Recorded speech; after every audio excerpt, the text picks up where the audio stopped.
Hi everyone, this is Neel Raithatha, also known as the Wax Whisperer. Thank you for joining me in my latest video. I have a compilation video which includes 3 patients whom all have quite narrow ear canals. So this is patient 1 and this is their left ear. They've got this occluding dead sticky skin and wax, and I'm just using the Zollner suction probe to perform microsuction. This plug has got some skin adhesion, so we're just trying to wriggle it loose and away it comes. And you can just see how narrow the ear canal is. And they've been scratching the ear. You can see that bit of scab just on the part of the ear that we call the cavum concha, which forms part of the pin of the external ear, which looks like a satellite dish. Patient's got quite an inclined ear canal. Most of our adult ear canals anyway, we do have an upwards inclination from the entrance, approximately at 32 degrees, but I would say this patient in the left side at least was a bit more than that. Now we're just removing this wax and keratin plug from their right ear. I think this posed a bit more of a challenge because the skin adhesions were a lot stronger. But again, you can just see how narrow the ear canal is. The Zollner suction probe, the diameter is about 2.1 millimeters in thickness, the external diameter. And I think we could probably just about fit 1.5 side by side. So I would say the patient's ear canal in this case is around, nothing above 4 millimeters. So it's quite a narrow ear. So we've removed the lateral plug. I'm just going in. You can see this really thick blanket of skin that was encompassing the wax. I managed to remove the wax away from the skin itself, and I'm just going to try and peel away as much of the skin as I can. You can see it's dead keratinous skin. Underneath you've got the ear canal with a fresh layer of skin. So this skin that I'm removing now was once formerly lining this patient's ear canal and eardrum, and it since has shed, and it's attempting to migrate out of the ear like a conveyor belt, but it's just got trapped as it was attempting to do that. So just peeling it towards the eardrum. I'm using the fine end suction probe now, which is far better at eliminating any clarinetting. So clarinetting is when you suction dead skin, sometimes it can be extremely loud, and that's because the skin is violently flapping at the tip of the suction probe, and it emits a very loud high frequency squeal. It's not only loud for the patient, but it's also loud for myself. And I'm just trying to peel it anteriorly, so from the front part. And this section of the ear canal gets even narrower. I don't think I've been able to have used a full Zollner suction probe here, because you can see at the base of the ear canal, it's almost like a valley-shaped, V-shape there. And generally speaking, the smaller, narrower the ear canals, the more prone in adulthood anyway that you are to suffer from a wax impaction. And that's just because your ear obviously is producing the wax probably at a quicker rate than it is when you're in younger days. Especially the dead skin, our ears become drier, and we get more dead keratin as we age, because the skin is not able to retain and regulate its internal moisture as well. But yeah, when you've just got a narrow ear, the ear gets filled up with wax quicker than the ear can naturally expel it, so you get a natural build-up. You can see I've just curled the end of the fine end just to help me navigate the ear canal. We don't want to make contact with that front part of the ear canal in particular, the anterior canal wall medially, because if you make contact with that, it'd be very painful for the patient, and you're likely to just graze it.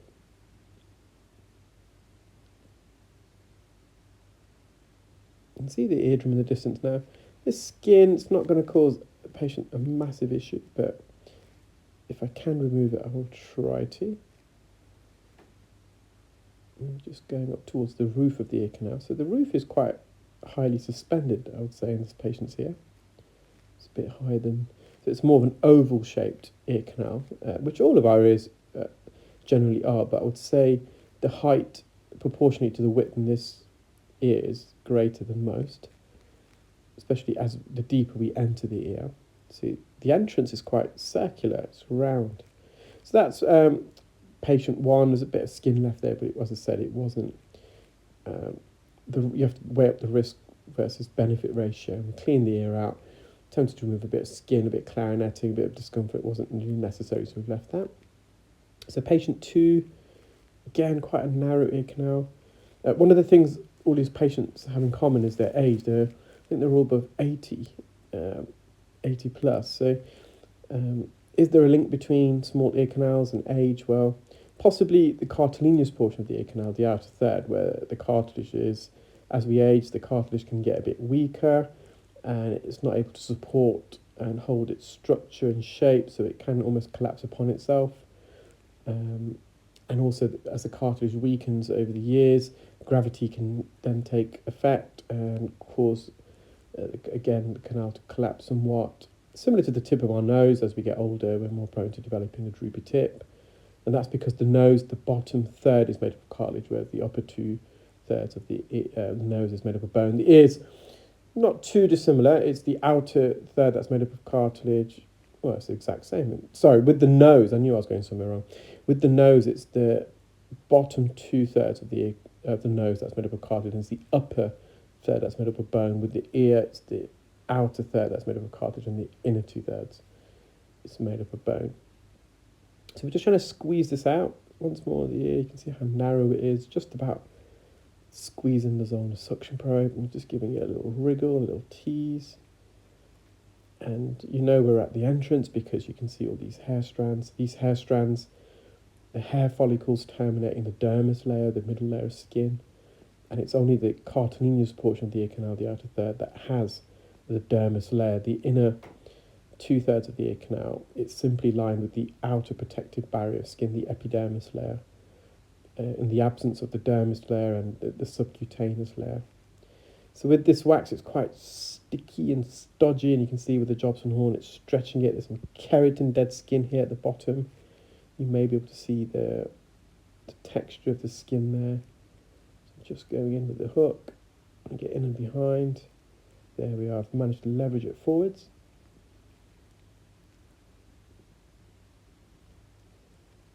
And I think I'm going to go back in with the Jobson horn. Yes, there we are. Just slowly scooping it away. So it gives you a better perspective of the narrowness of the ear canal. And nice healthy eardrum. And last but not least, I think this is patient 3. I think it might be the left and right here, we shall see. So once again, quite a narrow entrance. This wax is lodged a bit deeper. And I'm just trying to separate it, elevate it from the base of the ear canal. You can see there's a bit of thick dead skin here. Just slowing it down there to get a better suction grip. I'm making these slow circular movements just to detach it around the edge of the ear canal. Slowly but surely you can see it's coming away. I think I may need to revert to a Jobson horn, we shall see. Or if I just put some oil in just to lubricate it, just to change the consistency, get a bit of a better grip, to lubricate the canal walls. It's lifting up and away. You can see the keratin content there, the dead skin. It's the glossy parts of the plug. And as I'm bringing it away, I'm curling the wax. Because the ear canal is an S-shaped, sigmoid shape, we're having to take into account the curvature of the ear canal, so extracting this. So the second bend is just here.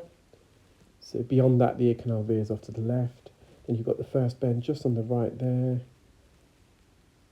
where the hair strands are protruding from. That's the first bend. Getting in and behind now with the Jobson horn. Again, healthy eardrum. There might have been a possible tear in this patient's eardrum posteriorly at 3 o'clock, but it's healed. You can see there's a bit of a thinning on a horizontal plane. So they might have had some traumatic perforation in the young years, which has since healed. Well, I hope you enjoyed that video, guys. Take care, keep well, and speak soon. Bye.